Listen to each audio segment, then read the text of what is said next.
And of the Son, and of the Holy Spirit.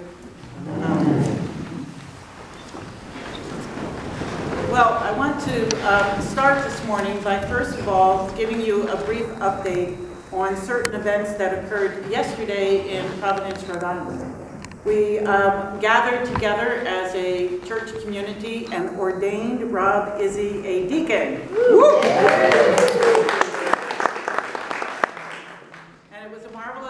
And for those of you who might not know, the powers to be, with some nudging, have assigned Rob to be the liturgical deacon here at St. Augustine's. So that means that this liturgical deacon steps aside and Rob Izzy steps in. However, I am not leaving because I am still the chaplain from St. Augustine's to the campus. So this whole thing should work out nicely. The thing that will happen, of course, is that I will be here less frequently because I will be out and about, perhaps doing other things as archdeacon. So, and then of course we still have Gail. And as I said to our new friend Patty this morning, describing deacons here, we have a plethora of deacons, and that's a good thing. So we are truly blessed here at St. Augustine. As a result of that, I was also able to be the preacher yesterday and spent an inordinate amount of energy and time on preparing a sermon for that very special occasion. So I'm afraid this morning you are not getting, as some say, the top shelf. However, the thing that jumped out to me when I was reading the lessons, first of all, not preaching on Genesis, okay? not preaching on Genesis, and I'm not preaching on Corinthians either. I'm not going there, that's for sure. Paul sometimes gets twisted with his words, I think, but nevertheless. So that leaves me with the gospel, which is not a bad alternative, because that's what we all try to live and breathe and preach anyway. But the thing that jumped out at me about the gospel was Jesus' family and the concept of family, because I think that is such a loaded word, and at this particular time in my life, I am very focused on family, because this coming Friday, my daughter Jody is getting married, and we are welcoming a new son-in-law into our family, and couldn't ask for a better one, and at the same time, our families, our collective families from Ann's side and my side, and Justin's side, are all gathering this week for many different events. And so family, of course, is a thing that it has so many things associated with it, that word. Family and home, those two words can be really heavy words. And for some people, it brings great joy and great delight when they think about family. For others, though, who aren't quite as fortunate, that cannot be a very pleasant word to think about, for various and sundry reasons. And then for others, family can also, because of loss of loved ones, can be a sadness associated with those words.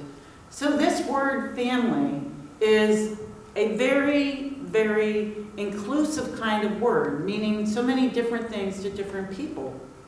The thing that I found quite astounding in the gospel that I somewhat identify with, I hate saying that I identify with Jesus, but I identify with Jesus this morning because he went home again, right? And this is right at the beginning of the Gospel of Mark, so he really hasn't done a lot of the extreme things that he's going to do. But did you hear in the Gospel reading?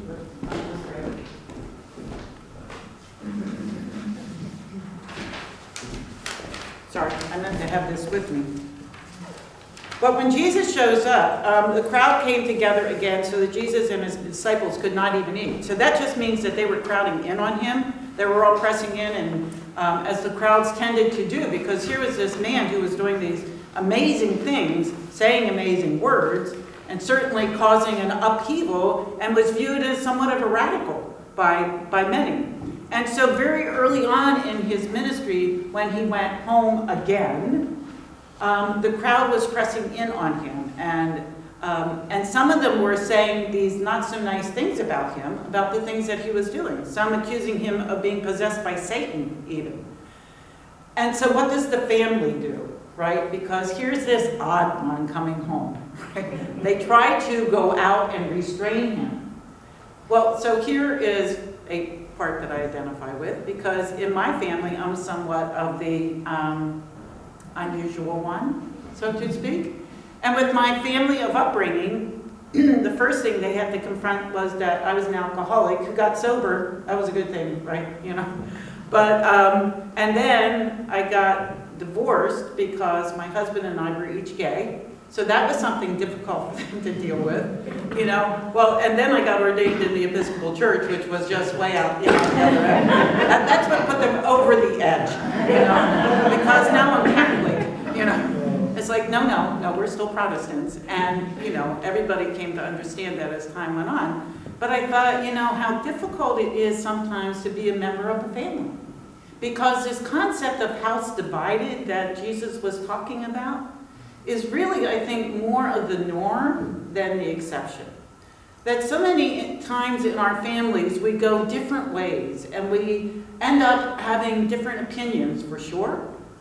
There might even, in our country today, there are families who are extremely divided by political stances and things like that. And the gospel says that a divided house cannot stand.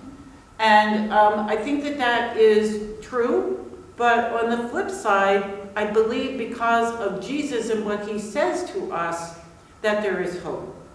Because the hope is, number one, that we learn how to live the life that Jesus lived. And I believe that our presiding bishop, Michael Curry, who we all heard at the royal wedding, where most of us by now know what he spoke at the royal wedding about love and love changing the world. Our bishop last weekend shared a story at the School for Deacons about Bishop Curry that I found very moving. And that was that, as you know, our bishop says, as part of the Anglican Communion, at one point we were put on the naughty seat because we did same-gender blessings and then agreed to same-gender marriage liturgies so that people of the same gender, like Anne and I, can get married in our church today, and what a wonderful thing. But the Anglican Communion really couldn't deal with that, so we had to go to the naughty seat. We were suspended from votes and things like that. So we were on this naughty seat. But Bishop Curry went to an Anglican Communion gathering at one point, and he went in and he registered. Now, we were allowed to be in attendance, but we weren't allowed to have a vote. That was the naughty seat. So he went in and he registered and was walking in to participate in this gathering. And they said, no, you're on the naughty seat, right? You have to go outside. So he went outside, and who was there with the media, right? The media loves this kind of thing, right? The media loves this kind of thing with the house divided, like, ooh, you know, like in your face. And so, presiding Bishop Curry, so what is going on around here? And he said, they're doing what they need to do because this is the rules. That, you know, we are stepping outside the bounds, and so what they have done is what they had to do. But let me tell you about the love of Jesus. Right? And then, you know, can't you just imagine that, like the microphone lowers and, you know, kind of slither away, perhaps, but the message being that with the house divided, he wasn't going to take a stand. He wasn't going to get into an argument. He wasn't going to do that battle, but rather he was just going to talk about love and the love of God and the love of Jesus. Isn't that brilliant? But yet it's the gospel. You know, it's brilliant.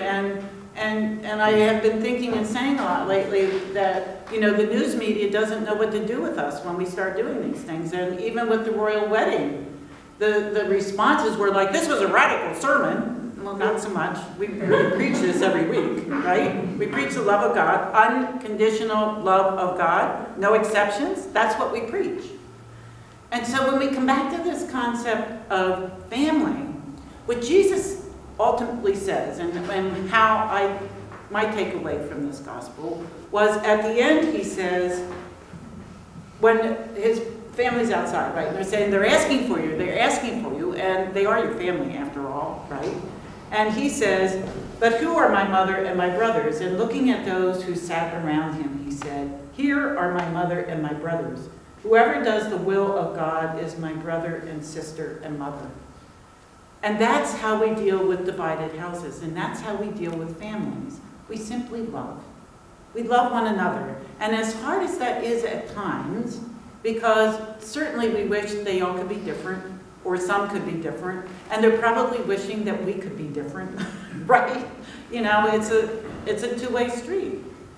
And yet, if we simply choose the way of Jesus, if we choose the way of love, if we choose the way of unconditional love, no exceptions, it makes a difference. It makes a huge difference. We are the light bearers. We are the ones who have that capability. And here at St. A's, we oftentimes refer to ourselves as a family. We're the St. A's family. And what a beautiful concept, because we really are a group of people who are gathered because we are loved, and we love God, and God loves us, and we love one another, and we are doing exactly what Jesus said. We talk to our students on campus, and we invite them for a home-cooked meal. Isn't that precious? You know, it's suggesting that come and be with us because we can be family. We are family, and we welcome you into our family. And I believe that that is what part of this message is this morning. And I am also going to be gone for 2 weeks this summer when I go to General Convention, because I'm a deputy from our diocese, as many of you know. So I will be at General Convention. And one of the things about General Convention is there's like 1,000 resolutions, and we're dealing with all this legislation, and so they use Robert's Rules of Orders to the point of ad nauseum, okay? I mean, but they have to. Again, you know, they're following the rules. And I learned at the last General Convention that there's this thing called, I have to say it right, point of personal privilege, where you basically step outside of the rules to be able to speak a certain thing. And so this morning I wanted to just take a point of personal privilege moment with you to say how grateful I am that you are the family that you are, and that you welcome not only me, but you welcome my wife, which is right there. That's a statement, right? You welcome me and my wife. But you have also welcomed my daughter, Jody. And I remember when Jody was at the Grand Canyon working, and one Christmas Eve, she wanted to be at church and she couldn't be at church. And this is her family. And so we had, because of iPhone technology, I'm not sure if we had FaceTime going. We had FaceTime going so that Jody could be part of this family on Christmas Eve. And the way that you have embraced her, and today having a bridal shower for her as she's going off to get married, is just so heartwarming to me. And such a witness to God's grace and God's love. And I just personally want to thank you for being part of our family and allowing us to be part of your family. Amen.